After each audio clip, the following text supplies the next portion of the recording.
Segundo a Organização Mundial de Saúde, casos de ansiedade e depressão aumentaram em mais de 25% no mundo todo desde o início da pandemia. Os últimos dados da OMS também revelam que 800 mil pessoas tiram suas próprias vidas todos os anos. Ou seja, a cada 40 segundos, uma pessoa morre no mundo. Para conscientizar a população sobre o assunto, desde 2014, a Associação Brasileira de Psiquiatria, em parceria com o Conselho Federal de Medicina, criou o movimento Setembro Amarelo, a maior campanha anti-estigma e de prevenção ao suicídio do mundo. Este ano, a campanha possui como lema "A vida é a melhor escolha", e de fato é. E um exemplo vivo deste lema é a Viviane, que por pouco não entrou para a dura estatística dos que tiraram a própria vida. Hoje, ela faz questão de compartilhar sua história com todos, pois sabe que seu testemunho pode ajudar muita gente.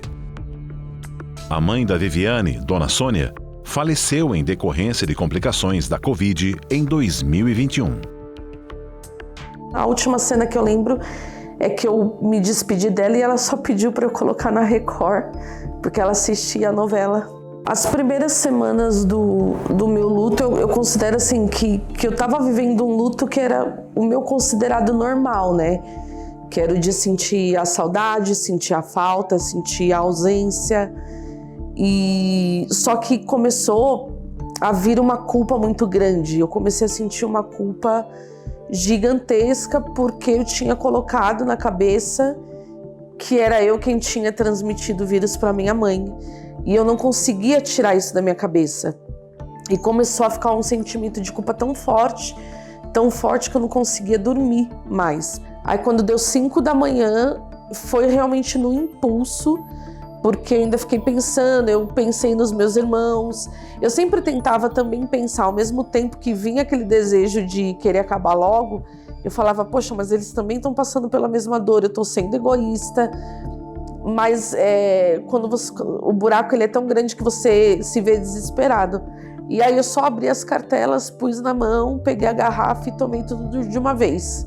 Aí eles tiveram que chamar meu cunhado correndo para me socorrer, não sabia se dava tempo de eu chegar ao hospital. Eles fizeram a minha análise lá no hospital e me encaminharam para internação. E aí passaram 30 dias. Nesse período, eu falei, eu preciso fazer alguma coisa que me motive aqui, que me dê gás. Todos os dias lá no hospital, eu acordava cedo, eu fazia as minhas orações, eu falava, Deus, eu preciso que isso sirva para alguma coisa. Eu falei, não é possível que o Senhor tenha feito eu passar pela maior dor da minha vida, que é perder a minha mãe, e que isso não vá colaborar para a vida de outras pessoas.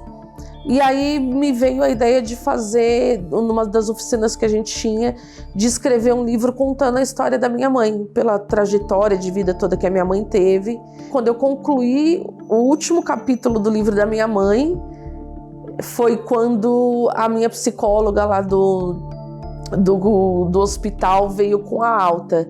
E eu realmente já me sentia mais forte para poder sair.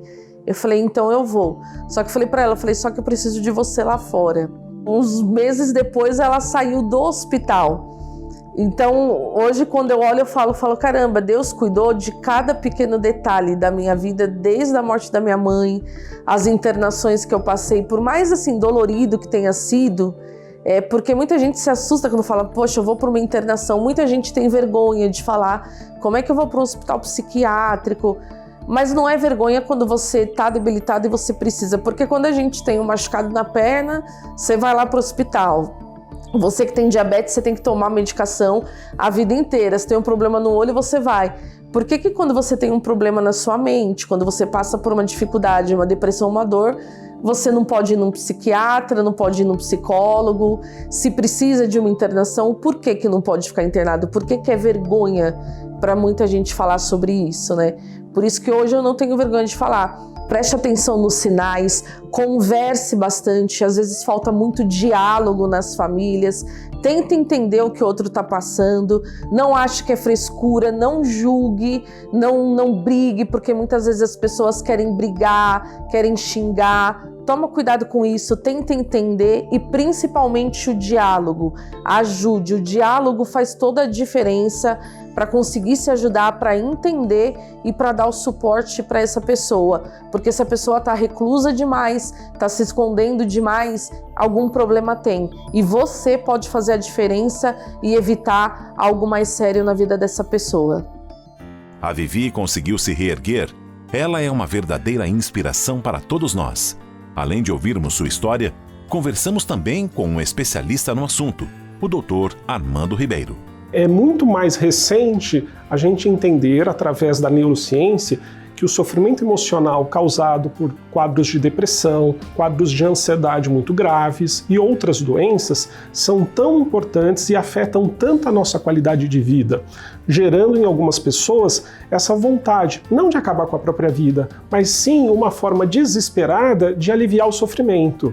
E esse sofrimento emocional, ele precisa de ser acolhido e abraçado, seja pelo sistema familiar, seja pelos colegas de trabalho, seja pelas pessoas que conheçam essa pessoa em sofrimento, levando a essa discussão, levando a esse entendimento e sempre procurando ajuda. Além da ajuda profissional, né, de médicos especializados, psicólogos, né, existem várias organizações que são especializadas em acolher, né, em oferecer essa escuta não julgadora, como, por exemplo, o Centro de Valorização da Vida, uma entidade bastante tradicional e fundamental para que aquelas pessoas que estão sentindo sofrimento, se sentindo sozinhas, não compreendidas por aqueles que estão ao redor, possam entrar em contato, pedindo ajuda, e talvez essa ajuda seja o primeiro passo para a mudança de todo esse cenário de sofrimento tão intenso.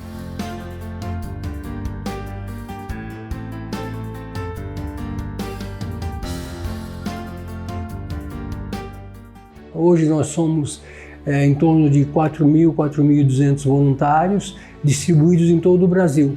O que os voluntários do CB fazem?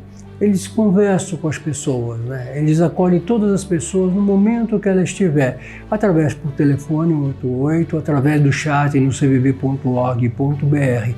E conversam sobre o quê? Conversam sobre as histórias de vida de cada um. Quando a pessoa liga para o CVV, é salvaguardado a sua privacidade, o seu sigilo. É o momento dela com o voluntário, que está lá preparado, né, treinado para acolhê-la. Numa conversa compreensiva, onde não há críticas, não há julgamento, não há avaliação. E sim, procura-se compreender essa pessoa, acolher nesse momento que ela está procurando dividir com alguém, compartilhar esse momento com alguém. Aí o voluntário se coloca nessa posição. A missão do CVV é valorizar a vida, né? Consequentemente prevenindo o suicídio. Então o CVV acolhe todas as pessoas.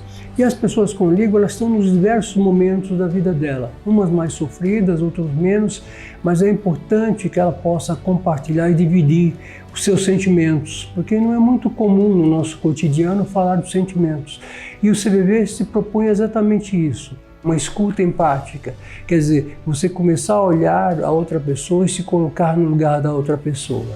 Somente vivos podemos ter a oportunidade de reescrevermos a nossa própria história. Vamos buscar a ajuda necessária para enfrentarmos os momentos difíceis, mas com o olhar ao horizonte.